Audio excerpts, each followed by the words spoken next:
People online say you can make $100 a day collecting scrap. Yeah, it's possible, but here's the reality. You're not just driving around picking up easy money. You're hunting neighborhoods, curbs, end of driveways. People throw metal out all the time.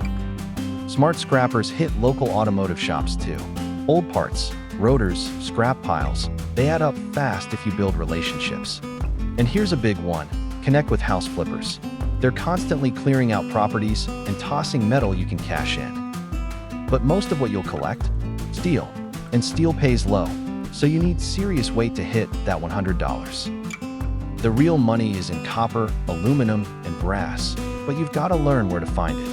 And if you're not sorting, you're losing money. Clean metal always pays more. Truth is, $100 days come from consistency, volume, and knowing the game. This isn't easy money, but it is real money if you stick with it. Want to learn exactly how to do it?